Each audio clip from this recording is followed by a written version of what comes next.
Welcome to the Abundance Effect, where we empower ambitious women with practical tools to live their most rich and fulfilling life in business and beyond. I'm your host, Larissa McCouth. Let's get started. Welcome to the Abundance Effect. Before we get into today's episode, I just want to share a quick thank you. Erin recently left a review saying that she loves the straightforward, no-nonsense way that I share practical tools. Simple to incorporate, and they actually work. Thank you, Erin. It means so much coming from you. If this podcast has been helpful for you, I'd love for you to leave a rating and review on Apple Podcasts. It genuinely helps the show reach even more thoughtful, growth-oriented listeners just like you. All right, let's dive in. I'm going to let you in on something I have been doing since high school. I sleep with a notepad beside my bed. Not my phone, not a fancy journal, a little notepad and a pen each and every night. Why do I do this? Because my mind has always raced. And for some reason, when I'm half asleep, when I'm cozy, when my brain is drifting, it's almost gone, that's when the good stuff shows up. That's when the ideas come. That's when the insights are there. That's when solutions, they pop up. Boom, boom, boom.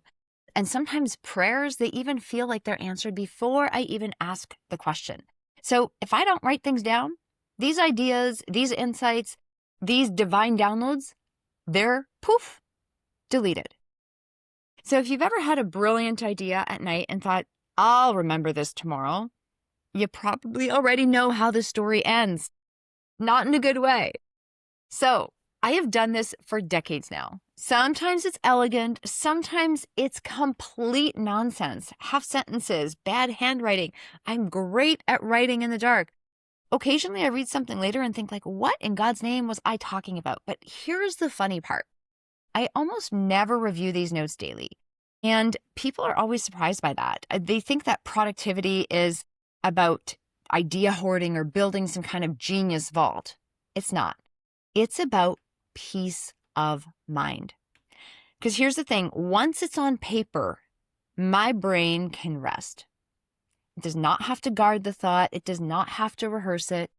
It doesn't have to keep me awake. Once it's out of the head and onto paper, all of a sudden, I can sleep. And I like sleeping. I sleep really, really well. So here's what science has to say about it. Let's talk about why this actually works.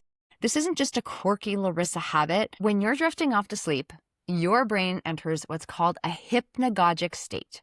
This is the sweet spot between when you're awake and when you're asleep. And here's what's happening neurologically. Your prefrontal cortex, that overthinking, the editing, the judging part, it quiets down. And your brain starts to shift into theta waves. Creativity increases, your intuition sharpens, your memory and your meaning, they start to integrate. And this is the same brain state where artists get ideas, where writers, they solve their plot problems. Scientists have big breakthroughs. And yes, where insight feels super spiritual. You're less filtered, you're less defensive, you are more receptive. And this is why the ideas, they feel truer, they feel more clean, they feel more aligned. And this is also why forcing clarity during the day, it really doesn't work. But clarity at night, it just arrives at the perfect time. Neville Goddard, he talks about something called first thought, last thought. And it's this idea that's really simple and really powerful.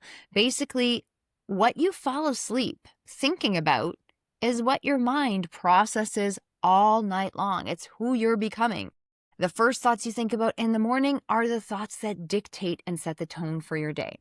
And modern neuroscience agrees. So during sleep, your brain, it actually consolidates your beliefs, your emotional meaning, your identity level information. It processes everything that happened to you that day. So if you're falling asleep stressed, unresolved, and mentally cluttered, the last things that you're thinking about, your nervous system is going to stay activated in that direction. But if you offload the mind, when you capture the thought and release it, when you give your body, your brain, your nervous system a signal that says, you do not need to keep this on your mind. It's right here for when you want to pick it back up again. It's a signal. It is a signal that says you're safe, that you can rest. And this is nervous system regulation at its most practical form. It's not breath work, not affirmations, not forcing calm. Love all those things. They don't always work. Getting things out of here and onto paper, it's so simple, but it works because you're containing the content and you know where to find it when you need it. So here's something I really want you to hear, an important clarification piece. You do not need to act on everything you write. You don't even need to act on anything you write. You don't need to read it daily. Your brain is going to remember what matters most.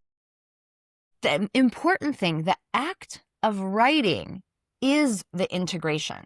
Okay, so what you need to know is the act of writing is that integration. So I review my notes maybe once a week, sometimes every 2 weeks, sometimes not at all. If it's a really aha thing, I'm like, then I'll review it that next day if it's really relevant and I want to take a peek. But if something's important enough that I've written down, it comes back when I need it, taps me on the shoulder, shows up in a conversation, a prayer, or a planning session. And this is wisdom. It's not laziness. I've got it written down if I need to reference it. But more often than not, it's just the getting it out of my head and onto paper that I need. So clarity does not always come from effort, right? Sometimes it just comes from surrender, because peace of mind, it really is the prerequisite for insight. Your nervous system, it needs that containment before it can create. And if your mind trusts that you'll capture the thought, it's going to just let you sleep. So here's what most people miss. It isn't just about better sleep. When you consistently do this, you're going to wake up calmer. Your days are going to feel less reactive. You're going to stop carrying these unfinished mental loops. Your nervous system, it's going to stay regulated so much longer. And what's the ripple effect it has? It affects your leadership. It affects your relationships. It affects your decision-making, your creativity, your health, everything. This small, teeny tiny practice has a massive ripple. And this is how success actually builds, not through force, but through alignment. It's another little tiny piece of the puzzle in you becoming even more aligned in your life and in your business. This is one of the reasons I love my morning success calls so much, because we don't just push forward, we integrate, we regulate, we create space to listen. We don't do these nighttime notebooks on the calls. I am sharing this because it'll help you get up and have a more peaceful sleep. However, we do create the same safety, the same rhythm, the same nervous system support that lets clarity emerge. So if you've been craving grounded momentum, a more thoughtful structure, and a community that actually sees you, you might feel very, very, very at home in the morning success calls. So if you want to learn more, if you want to consider joining, you can find the details in the show notes below or message me anytime. We can have a conversation and see if it's a good fit for you. So I want you to try this tonight. I want you to put a notepad beside your bed. No pressure, no perfection, no agenda. Just put it there. Something might come up. Write it down. If nothing comes up, it's okay. But it is there. It is a place for your mind to rest. You might be surprised what shows up, when it shows up, when you finally stop trying to think and you just allow. So, can't wait to hear all about it. Share your insights with us. Share your insights with our community. And I will see you in the next episode of The Abundance Effect. Bye for now. If you're listening and thinking, this is simple but powerful, that's the point. Small, grounded practices, they compound. If this resonates, save this episode or share it with someone who struggles to turn their mind off at night.